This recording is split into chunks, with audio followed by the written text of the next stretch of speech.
ব্যবসায়ী নিশীথ প্রামাণিককে ব্যানার ছিঁড়ে ফেলার অভিযোগ উঠল তৃণমূলের বিরুদ্ধে। বিজেপির অভিযোগ, নিশীথ প্রামাণিককে রোড শো করতে আসবেন, তার আগে অশান্তির পরিবেশ তৈরি করতেই মাথাভাঙ্গা শহরে 3টি ওয়ার্ডে বিজেপির পতাকা ফেস্টুন এবং নিশীথ প্রামাণিককে ব্যানার ছিঁড়ে ফেলা হয়েছে। তৃণমূল আশ্রিত দুষ্কৃতীদের এমনটাই অভিযোগ।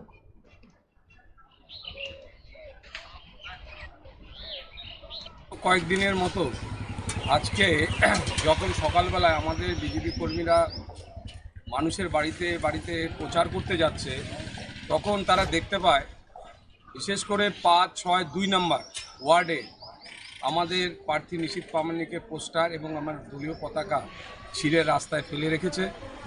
আমরা জানতাম এতদিন তৃণমূল গরু বালু এরা চুরি করে, কিন্তু পতাকা ছেঁড়া এবং পতাকা চুরি করা আজকে নতুন আমরা এদেরকে দেখছি। ওরা জানে মানুষ ওদের সাথে নেই, তাই তারা আজকে এইভাবে পোস্টার তারপরে হচ্ছে পতাকা ছিঁড়ে এরা হচ্ছে আরও হচ্ছে যে কাজটা করছে, এদের মানুষ এদের কাছ থেকে সরে যাবে।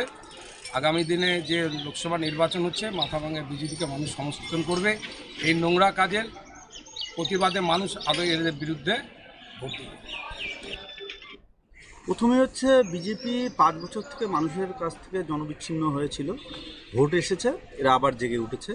আর নিশীথ প্রামাণিক যিনি এমপি ছিল, সে ভোটের সময় দেখেছে, তারপর তো উনি এক টোটাল শীতঘুম দিল। সাপ যেরকম শীতঘুম দেয়, ওরা তো অবশ্য কেউটে গোখরেরই দল, কেউ বলে আমি গোখরো, কেউ বলে আমি কেউটে।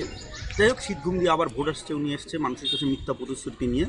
বিগত 5 বছরে উনি কিচ্ছু করতে পারেননি কুচবিহারের জন্য। উনি একজন সাংসদ হয়ে আমরা গর্ব করি যে উনি একটা দেশের প্রতিমন্ত্রী, সে আমরা বিরোধী দল করতেই পারি, কিন্তু ওনার যেটা করা উচিত ছিল তার কিচ্ছু করতে পারেননি। টোটালি উনি ব্যর্থ, এবং এই ব্যর্থতা ঢাকার জন্য একটা মিথ্যা অভিযোগ করে নিজের পালে হাওয়া টানার চেষ্টা করছে।